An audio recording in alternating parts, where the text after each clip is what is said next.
안녕하세요. 미국주식론 대학의 미준입니다. 3월 10일 오늘의 미국주식 뉴스를 시작합니다. 즐거운 금요일이 또 찾아왔습니다. 여러분들 내일 모레 이렇게 이틀 동안 펼쳐지는 주말을 위해서 여러 가지 멋진 계획 만들고 계신지 모르겠습니다. 저 같은 경우는요, 내일 아주 오래간만에 또 주말 방송을 계획하고 있습니다. 지난달에 제가 아주 오래간만에 미준의 책 읽어주는 남자를 여러분들과 공유해 드렸는데요. 이 방송 보시고 의외로 많은 분들께서 긍정적인 댓글을 남겨주셨거든요. 그래서 제가 마침 어제 읽은 책이 있어서 내일 방송에서 다시 한번 여러분들과 읽어볼 예정입니다. 혹시 이번 주말에 시간 되시는 분들은요, 내일 보내드리는 미준의 책 읽어주는 남자도 꼭 한번 시청해 주시기 바랍니다.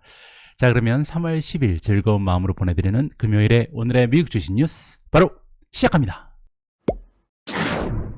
오늘은 즐거운 금요일인데요. 어제 미국 증시의 모습은 그렇게 즐겁지 않았습니다. 다우존스는 1.66% 빠졌고요. S&P 500은 마이너스 1.85%로 마감이 됐습니다. 자, 마지막으로 기술주가 모여있는 나스닥 같은 경우는 2% 넘는 하락 추세를 보여줬고요. 자, 어제 이렇게 미국 증시가 힘없이 미끄러져 떨어진 이유는요, 복합적인 이유가 있는 것 같습니다. 물론 이제 가장 커다란 이유는 파월 의장의 강경한 매파적인 발언이었겠죠. 은행위원회 청문회에 등장했던 파월 의장은요, 지금까지 보여줬던 모습보다 훨씬 더 매파적인 스탠스를 보여줬습니다. 따라서 앞으로 다가오는 미래에도 기준금리가 계속해서 상승할 가능성을 열어줬다. 이런 의미에서 기술주 위주로 많이 빠지는 모습을 보일 수가 있고요. 어제 미국 증시가 힘없이 무너졌던 두 번째 이유는요, 금요일날 오늘이죠. 미국의 잡 레포트가 발표될 예정에 있기 때문입니다.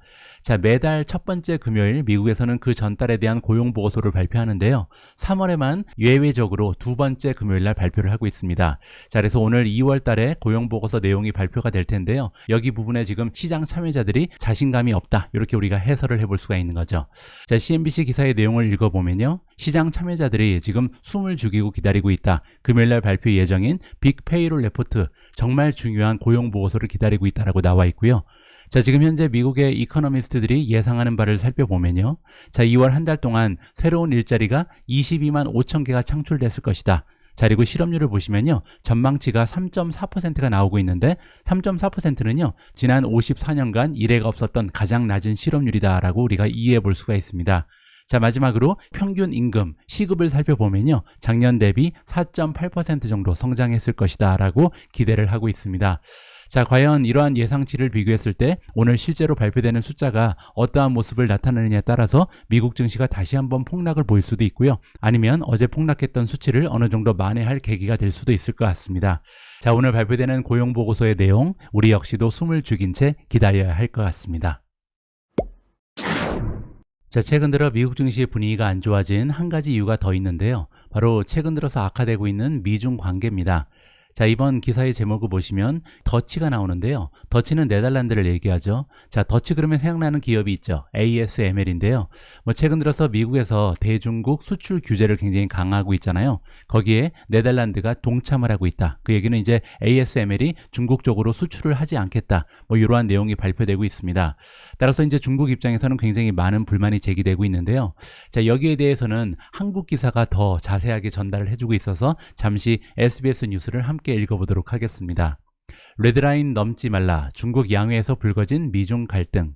최고 지도자가 10년에 걸쳐 두 번 연임해온 전통을 깨고 시진핑 주석의 3연임을 공식적으로 확정할 중국의 연례 행사 양회가 열리고 있는 가운데 시진핑 중국 국가주석은 그간의 금기를 깨고 미국을 직접 거명하며 비난하고 나섰다. 시진핑 주석은 지난 7일 전국인민정치협상회의에서 미국이 주도하는 서방 국가들이 우리에 대해 전면적인 공세, 포위, 탄압을 시행해 우리 경제에 전례 없이 심각한 도전을 안겨줬다라고 말했다. 지난해 말 임명된 중국의 친강 신임 외교부장은 미국이 이성적인 경로를 벗어나고 있다면서 속도 조절을 하지 않으면 충돌할 것이라고 경고 수위를 높였다.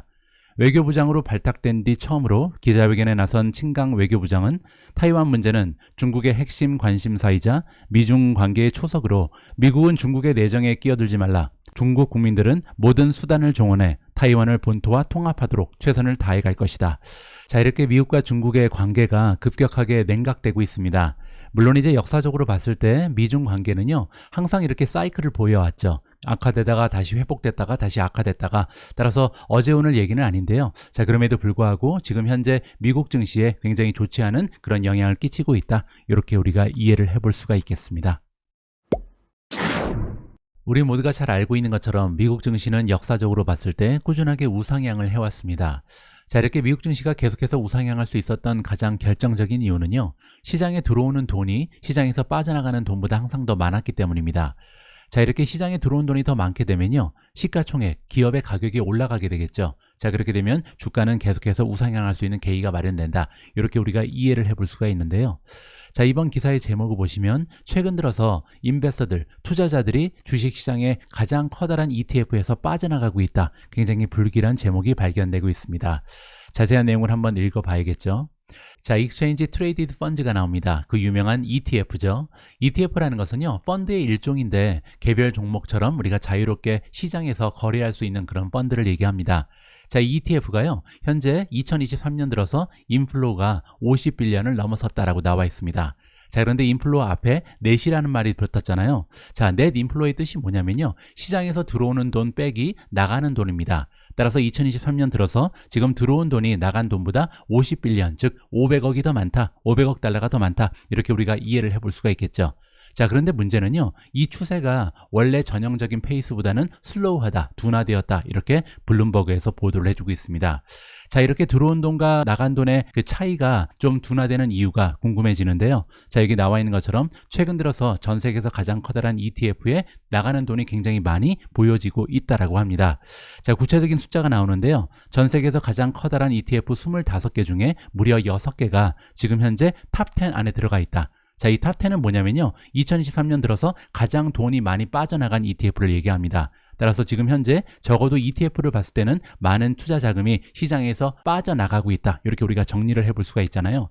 자, 2023년 들어서 가장 많은 투자 자금이 빠져나간 10개의 ETF 순위가 여기 소개되고 있습니다. 자, 우리는 한 5위부터 살펴보면 될 것 같은데요. 자, 5위를 보시면 iShares MSCI Emerging Markets Mini Volume Factor ETF입니다. 티커 네임은 EEMV고요. 자, 이머징 마켓이라고 써 있는 걸 봐서는 신흥 국가에 투자하는 그런 ETF다라는 것을 우리가 파악해 볼 수가 있는데요. 여기에 들어가 있는 자금 역시도 마이너스 3.35 빌리언이니까 들어온 돈보다 나간 돈이 3.35 빌리언 더 많다. 이렇게 우리가 이해를 해볼 수가 있고요. 자, 4위를 보시면 그 유명한 QQQ입니다. 인베스코 QQQ 트러스트 3.36 빌리언이 마이너스를 보고 있죠. 따라서 올해 들어서 들어온 돈보다 나간 돈이 3.36 빌리언이 더 많다. 이렇게 이해하시면 될 것 같고요. 자, 3위를 보시면 iShares Russell 1000 Value ETF, 그리고 2위를 보시면요, 같은 이름입니다. iShares Russell 1000 Growth ETF. 하나는 미국에서 시가총액이 가장 커다란 1000개의 기업 중에 밸류 ETF니까 가치주가 모여져 있는 ETF고요. 그 밑에 있는 1000 Growth ETF는 시가총액 기준으로 가장 커다란 1000개의 기업 중에서 성장주에 속하는 기업을 모아놓은 ETF다. 이렇게 이해해 볼 수가 있거든요. 따라서 지금 시장에서는 가치주, 성장주를 가리지 않고 계속해서 자금이 빠져나가는 것을 여기서 우리가 이해를 해볼 수가 있겠죠. 자, 마지막 1위를 보시면요, 그 유명한 스파이가 나옵니다. 스파이는 SPDR, S&P 500 ETF 트러스트의 티커 네임이고요. 자, 보시는 것처럼 2023년 들어서 스파이에 유입되는 돈은요, 나가는 돈에 비해서 10.29 빌리언이 부족했습니다. 따라서 넷 인플로우를 봤을 때 무려 100억 달러가 빠져나갔다. 이렇게 우리가 정리를 해볼 수가 있겠죠. 따라서 이번 기사를 통해서 우리가 파악할 수 있는 점은요, 2023년 들어서 미국 증시가 반등을 보이긴 했으나 실제로 ETF의 자금 흐름을 보면요, 빠져나가는 돈이 대체적으로 들어오는 돈보다 더 많았다는 것을 확인해 볼 수가 있습니다. 자, 이렇게 시장에서 자금이 빠져나갈 때 오히려 줍줍을 하는 투자자 한 명이 있죠. 바로 캐시 우드인데요. 캐시 우드는 최근에 테슬라의 주가 흐름이 좋지 않자 일론 머스크의 테슬라 주식을 추가적으로 매수했다라는 기사 제목이 발견되고 있습니다. 자, 캐시 우드가 운영하고 있는 아크 인베스트가 거의 7만 주 가까운 일론 머스크의 테슬라를 줍줍했다라고 나와 있고요. 자, 전체적으로 봤을 때 총 69,329주를 추가적으로 매수했습니다. 자, 그 중에서 51,960주는 ARKK에 담았고요. ARKK는 아크 이노베이션 ETF의 약자죠. 자, 두 번째로 ARKW가 나오는데요. ARKW는 아크 넥스트 제너레이션 인터넷 ETF의 티커네임입니다. 자, 여기에는 17,369주를 담았다. 이렇게 우리가 이해를 해볼 수가 있고요. 자, 그래서 오늘은요, 간만에 ARKK 포트폴리오의 변화 상황을 한번 점검해 보도록 하겠습니다. 자, 지금 보고 계신 홀딩은요, ARKK ETF를 이루는 홀딩의 순인데요. 자, 3월 10일 기준이니까 따끈따끈한 순입니다. 아크인베스트의 웹사이트에 들어가시면 매일매일 업데이트된 그런 종목의 현황을 살펴보실 수가 있고요. 자, 지금 현재 테슬라의 보유 비중이 가장 높습니다. 전체 자금의 9.9%가 테슬라에 들어가 있고요. 2위는 줌이죠. 7.99%, 3위는 로크입니다. 7.6%, 네 번째로 비중이 높은 종목은 이그젝 사이언스 6.8%고요. 5위는 블록이죠. 6.07, 코인베이스가 5.74%고요. 유아이패스가 5.43, 쇼피파이 5.40, 트윌리오 4.69, 드라프트킹이 4.13%를 담당하고 있습니다. 자, 그 이후에 11위에는 텔라닥이 올라가 있고요. 12위는 로블록스, 13위 인텔리아, 14위는 크리스퍼, 15위 유니티 소프트웨어, 16위는 페이저 듀티, 17위 빔 테라피틱스, 18위는 로비누드고요. 21위에는 퍼시픽 바이오 사이언스 오브 캘리포니아가 올라가 있습니다. 여러분들 투자에 참고만 하시면 좋을 것 같고요. 자, 이번에는 시킹 알파 2를 이용을 해서 ARKK의 레이팅 상황을 좀 살펴보도록 하겠습니다. 자, ARKK는 ETF이기 때문에 애널리스트의 등급은 나와 있지 않고요. 퀀트 스코어 그리고 SA 오토주 스코어만 나와 있습니다. 자, 먼저 SA 오토주 스코어를 보시면요. 현재 매도 의견을 받고 있고 점수는 2.36에 불과합니다. 자, 지난 한 달 동안 ARKK 관련해서 총 11명의 주식 전문 블로거들이 평가를 해줬는데요. 그 중에서 매수 의견을 주고 있는 주식 전문 블로거는 단 1명에 불과하고요. 4명은 보유, 그리고 4명은 셀, 매도를 주장하고 있습니다. 자, 그리고 2명이나 되는 블로거들은요, 강력 매도를 주장하고 있다. 이렇게 정리가 가능합니다. 자, 이번에는 퀀트 스코어를 좀 볼 텐데요. 퀀트 스코어는 1.1로 강력 매도를 받고 있습니다. 그 이유는 옆에 보시는 것처럼 ETF의 그레이드를 보시면요. 현재 ARKK는 굉장히 힘이 떨어진 상태죠. F를 받고 있고요. 비용을 봐서도 D라는 굉장히 좋지 않은 평가를 받고 있습니다. 배당이 없죠. 그리고 지금 리스크가 굉장히 커다란 ETF 중에 하나다라고 평가를 받고 있고요. 자, 단 하나 좋은 평가를 받고 있는 부분 은요, 리퀴디티, 현금의 유입 현황은 굉장히 좋다라고 평가가 가능할 것 같습니다. 자, 그러면 이 대목에서 시킹 알파의 퀀트 레이팅은요, 언제부터 ARKK에 대해서 매도 의견을 제시했는지 역사적인 평가, 레이팅을 살펴보도록 하겠습니다. 자, 보시는 것처럼 2023년 들어서는 계속해서 셀을 주고 있고 대부분이 이제 강력 매도였죠. 자, 이번에는 2022년으로 넘어가 봤고요.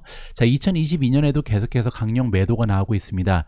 자, 언제 가장 처음으로 셀 의견이 나왔는지 좀 파악을 하면 재미가 있을 것 같은데요. 자, 쭉쭉 가서요. 2022년에는 대부분 다 셀입니다. 그리고 여기 처음으로 이제 셀이 나온 지점이 있는데요. 2021년입니다. 따라서 시킹 알파의 툴 퀀트 레이팅에서는 2021년 11월 26일부터 아크인베스트가 운영하는 ARKK를 매도할 것을 권유했다. 이렇게 정리해 드릴 수가 있겠습니다. 자, 다음 기사에도 테슬라가 등장하는데요. 이번 기사의 제목을 보시면 테슬라가 사이버 트럭을 출시할 때 페라리의 비즈니스 모델을 따라갈 가능성이 높다라는 주장이 제기되고 있습니다. 자, 무슨 얘기인지 한번 읽어보시죠. 자, 모간 스탠리의 애널리스트 아담 조나스가 등장하는데요. 이 전문가의 의견에 따르면 일렉트릭 비클 픽업, 이게 이제 픽업 트럭, 사이버 트럭을 얘기하는데요. 사이버 트럭이 아무래도 파이낸셜 쪽은 도움이 되지 않을 것이다. 이 얘기는요, 매출이나 순이익에는 많은 기여를 하지 않을 것이다 라고 전망을 하고 있습니다. 자, 그 이유가 설명되고 있는데요. 아마도 테슬라가 페라리의 비즈니스 모델을 따라갈 것이다. 자, 그 얘기는 다시 얘기해서 리미티드 에디션, 즉 생산량을 일부러 줄이면서 명품으로 만들 것이다. 이렇게 예상을 하고 있는 거죠. 물론 이제 그렇다고 해서 테슬라가 픽업 시장을 포기한다. 이렇게 해석할 수는 없다라고 주장을 합니다. 자, 그 얘기는 뭐냐면요. 모간 스탠리가 예상하기로 2030년 정도가 되면 테슬라는 50만 대 가까운 픽업 트럭을 판매할 수 있을 것이다 라고 전망을 하고 있는데요. 자, 중요한 점은 이 50만 대가 사이버 트럭이 아니라는 겁니다. 자, 이들의 주장에 따르면요, 아마도 50만 대를 판매하기 위해서 새로운 디자인이 나올 것이다. 사이버 트럭은 사이버 트럭대로 하나의 명품으로 남겨두고요. 그리고 또 하나의 픽업 트럭을 출시를 해서 그 픽업 트럭으로 50만 대 정도를 판매할 수 있을 것이다 라는 것이 아담 조나스의 의견입니다. 굉장히 흥미로운 주장이고요. 사이버 트럭의 가격을 생각해 봤을 때 어느 정도 실현 가능성이 있기도 합니다. 하지만 어느 정도 근거가 있는지는 아직 알 수가 없기 때문에 시간을 두고 지켜볼 필요가 있을 것 같습니다. 자, 지금 화면에 나와 있는 그래프는요, 애플이 만들어내는 매출을 지역별로 분석한 그래프를 보고 계십니다. 자, 2022년 4분기를 기준으로 했을 때 미주 쪽에서 들어오는 매출이 39.81%를 담당하고 있고요. 자, 유럽에서 기여되는 매출은 22.76%, 그리고 중국에서 15.47%를 담당하고 있습니다. 자, 그 얘기는요, 애플의 매출은 아직까지도 미주 쪽, 유럽, 그리고 중국에서 거의 80%를 담당하고 있다. 이렇게 우리가 이해를 해볼 수가 있거든요. 따라서 이 수치를 우리가 다르게 해석을 해보면요, 아직까지도 애플이 개발하지 못한 지역이 많이 남아있다. 이쪽 다른 부분을 우리가 개발한다면 애플의 매출이 추가적으로 향상될 가능성이 열려있다. 이렇게 우리가 긍정적으로 해석을 해볼 수가 있습니다. 자, 그런데 이번 기사를 보시면요, 애플이 그들이 가지고 있는 글로벌 세일즈 팀을 재편성한다라는 소식이 들려오고 있고요. 그 이유는 인도 시장에 집중을 하기 위해서다라는 긍정적인 소식이 발표되고 있습니다. 자, 애플이 보도되기를 이번에 세일즈 팀을 개편한다. 그리고 그 이유는 세일즈 오퍼레이션을 앞으로 인도에 집중하기 위해서다라고 나와 있습니다. 자, 여기 중간에 나와 있는 부분은요, 어떤 사람이 어디로 가고 어떤 사람이 어디에서 인차지를 하고 여러 가지 인사 발령에 대한 내용을 자세하게 보도를 해주고 있는데요. 중요한 것은 바로 이겁니다. 자, 이번에 많은 사람들이 인사 이동을 했는데 애플 역사상 처음으로 인도 지역에 인도만을 위한 세일즈 팀이 개편이 됐다. 이렇게 우리가 이해를 해볼 수가 있는 겁니다. 자, 그 이유는 여기 설명이 돼 있죠. 이번에 인도 지역에서 굉장히 많은 수요가 급등하고 있다. 지금 현재 글로벌 상황이 굉장히 좋지가 않죠. 애플의 수요가 다른 지역에서는 감소함에도 불구하고 인도 쪽은 꾸준히 수요가 급등하는 추세를 보이고 있기 때문에 굉장히 중요한 전략적인 시장이 됐다. 이렇게 우리가 이해를 해볼 수가 있는 거고요.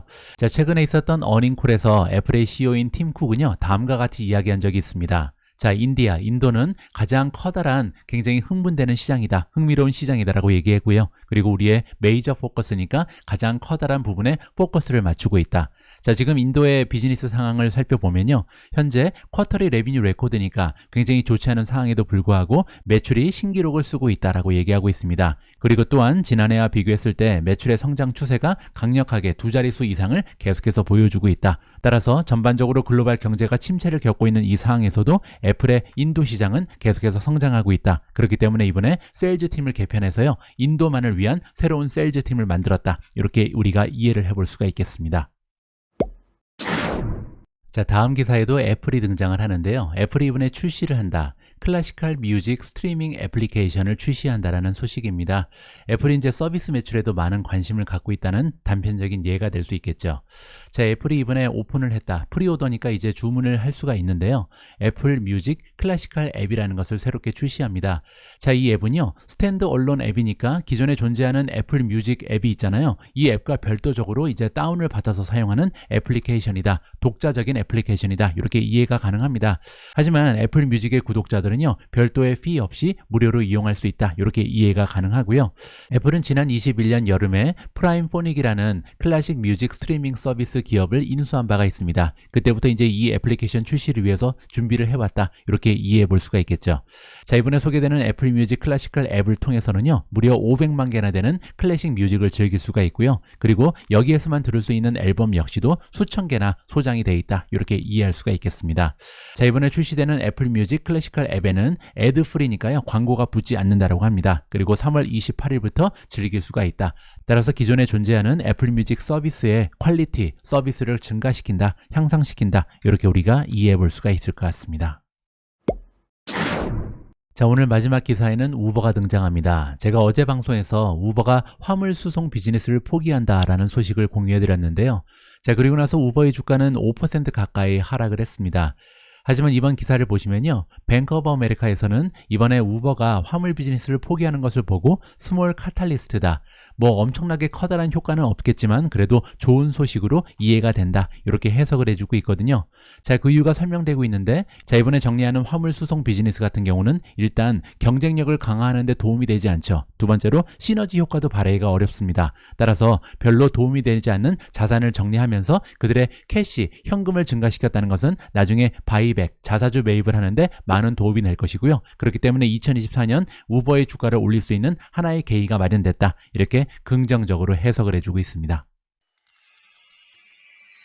3월 10일 보내드린 오늘의 미국 주식 뉴스는 여기까지입니다. 이제 시작되는 주말 여러분들 즐겁고 행복한 기억 많이 만드시기 바랍니다. 그리고 매주 주말에는요, 저희가 운영하고 있는 또 다른 채널 노마드 패밀리의 글로벌 브이로그에 새로운 영상이 게시되고 있습니다. 자, 이번 주 토요일 날은 또 어떤 영상이 게시될지 많은 기대와 성원을 부탁드립니다. 우리 모두가 미국 주식 투자로 은퇴하는 그날까지 다 함께 화이팅입니다. 행복한 하루 되세요. 감사합니다.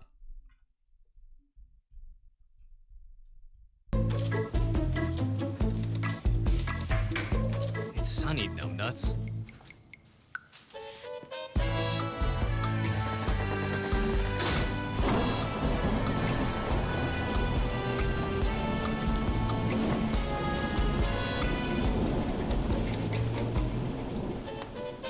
Stephen Kress, creator of Seeking Alpha's stock picking system. Seeking Alpha, all you need to know about investing in top stocks or in anything else. Seeking Alpha, be a better investor.